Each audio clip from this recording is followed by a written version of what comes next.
ቤሪ እባክሽ ተረጋጊ። ለማሚ እንደዚህ አይነቱን ነገር ከነገርሻት እናቴ ትሞትብኛለች። አይመለከተኝም ዴብ። አንተ የምትለው ነገር በሙሉ መቋቋም አልችልም። ስለዚህ እናትህ ማወቅ አለባት። እሺ ቤሪ፣ እሺ በቃ ተረጋጊና እንነጋገር። ምንድን ነው የምንነጋገረው? ቆይ ምን ሆነሃል ዴብ? የምትለኝ ነገር ግን ለራስ ገብቷል? ቤሪ እባክሽ ትንሽ እንኳን ለመረዳት ሞክሪ። አሁንም ስለመረዳት እያወራ ነው ዴብ? ቤሪ ምን አይነት ውጥረት ላይ እንዳለው የገባሽ አልመሰለኝ። እሷን ተዋት ዴብ። ለምን ራስህን ትረሳለህ? አንተ እኮ ዴብ ነህ። ያ አንቺ የምትይው ዴቭ ባዴ ፍቅር ሌላ ሰው ሆኗል። አሁንም በቁምህ እየቃዠ ነው። ጥሩ፣ በጣም ጥሩ። ይህንን ነገር ከማሚ ጋር ታወራላችሁ። እኔ ካንተ ጋር ምን አጨቃጨቀኝ? ቆይ ያስፈራራሽ ነው? ኖ ነው እንጂ የማይሆን ነገር ስትለኝና ስትጠይቀኝ ምን ማድረግ አለብኝ? ሲጀመር ካንተ ጋር ሳይሆን ከማሚ ጋር አወራለሁ። ቆይ የሰው ጭንቀት አይገባሽም እንዴ ነው ወይስ? ቆይ ጆሮሽ አይሰማም? ለአንቺ ዝም ብዬ ነው መለፈልፈው? ይኸውልሽ ብዬ ማሚን እንደሆነ አይተሻታል አይደል? ይኸውልህ ዴብ፣ ከዚህ በኋላ ማሚ እንዳትታመም የምትፈልግ ከሆነ የምትለውን ነገር በሙሉ አድርግ። ጣጣ ውስጥ ነው የገባሁት። እሺ ቤሪ በቃ አስብበታለሁ። የነገርከኝን ከንቱ አስተሳሰብ ተወውና ከራስ ጋር ወደ እኔ ተመለስ። እሺ ቤሪ እመለሳለሁ።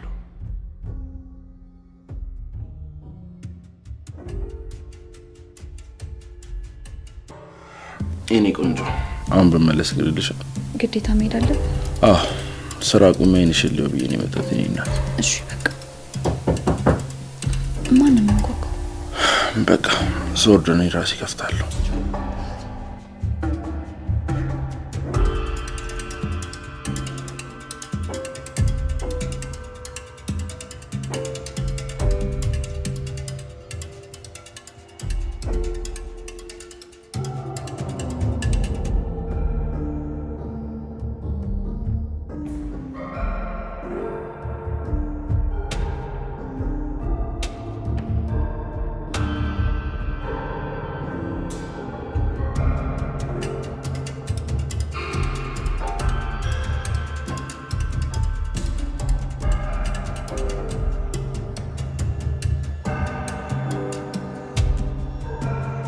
አደይ እና ዴቭ መለያየት የለባቸውም የምትሉ ይህን ቪዲዮ ላይክ በማድረግ ጀምሩ።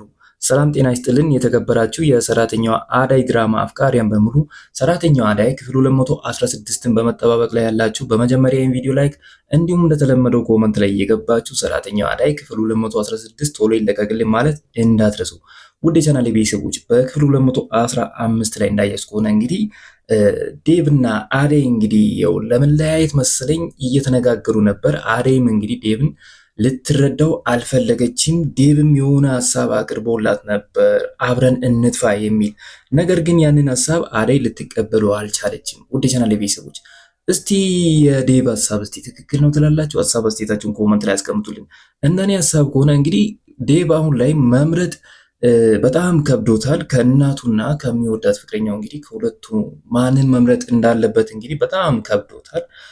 እሱ እንግዲህ ከእሷ ጋር አብሮ ለመጥፋት ነበር እንግዲህ ለመምረጥ ሲሳነው እንግዲህ ያንን ሀሳብ ነበር ለአደይ ያቀረበላት። አደይ ደግሞ የሀሳብ በጭራሽ የማይሆን ነገር ነው፣ እኔ እዚህ የሚወዱኝ ሰዎች አሉ፣ ስለዚህ እኔ ከነዚህ ሰዎች ተለይቼ የትም መሄድ አልችልም፣ ፍቅር ብቻውን ዋጋ የለውም ምናምን ስትል ነበር። ውድ የቻናሌ ቤተሰቦች እንግዲህ በዚህ ሰዓት ዴቭ ምን ያህል እንደተጨነቀ ሁላችሁም የምታውቁ ነው። ምን ያድርግ? እናንተስ ብትሆኑ በዴቭ ቦታ ሆናችሁ ምን ነበር የምታደርጉት? አደይስ ያለችው ነገር ትክክል ነው? ሀሳብ አስተያየታችሁን ኮመንት ላይ አስቀምጡልን። እንግዲህ ዴቭ እያለ ያለው ምንም ነገር ቢፈጠር አልተውሽም እያለ ነው። ነገር ግን እሷ ልትረዳው አልቻለችም። በጣም እንደሚወዳት እንደሚያፈቅራት፣ ከሷ ውጭ ማንንም እንደማያገባ እንግዲህ በተደጋጋሚ እየነገራት ነው። እሱም በጣም ተጨናንቆ ነው ያለው። በዛ ላይ እንግዲህ እናትየው የልብ ህመምተኛ ናት። ያለ እሷ ፍቃድ እንግዲህ ምንም ነገር ማድረግ አልችልም እያለ ነው። እንግዲህ ይቺ እናት ምንም አይነት ህመም ባይኖርባት እንግዲህ የራስሽ ጉዳይ ብሎ እንግዲህ አደይን እንደሚመርጣት ነበር እኔ የሚሰማኝ። ነገር ግን እንግዲህ የሆነ ነገር ባደርግ እናቴስ የሆነ ነገር ብትሆን ጸጸቱን አልችለውም በማለት ነው እንግዲህ አሁን ላይ በጣም የተጨናነቀው። ስለዚህ አደይ ይህን ነገር ልትረዳው ትገባለች።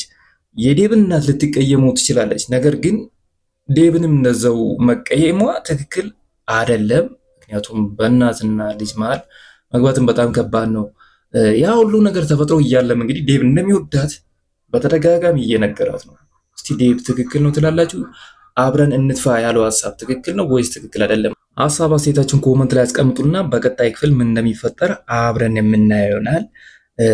በዛ ላይ ደግሞ ቤሪ ተብዬዋ እንግዲህ እየተከታተለች ዴቭን በጣም እያስጨነቀችው ነው። እሱ እንደማይፈልጋት አስረግጦ ቢነግራትም ይህን ነገር ለእናቴ ካልነገርኩ እያለች እንግዲህ በእናቱ እያስፈራረች ሌላ ነገር ውስጥ እየከተተችው ነው። ዴቭ አሁን ላይ በጣም በጭንቀት በጣም ተውጣጥሮ ነው ያለው። እኔ በጣም ነው የሚገርመኝ የቱን መምረጥ እንዳለበት ሁላ ተወዛግቦ ነው ያለው። ስለዚህ አደይ በጣም ታስፈልገዋለች፣ ከጎኑ ሆና ልትረዳው ትገባለች እንጂ እሷም እንግዲህ እየሸሸች እሱን ልታስጨንቀው አይገባም ነው ምለው እኔ። እስቲ የእናንተስ ሀሳብ ምን ይመስላል? ኮመንት ላይ ጻፍ አድርጉና በቀጣይ እንግዲህ በሀሳባችሁ አብረን የምንወያይ ይሆናል።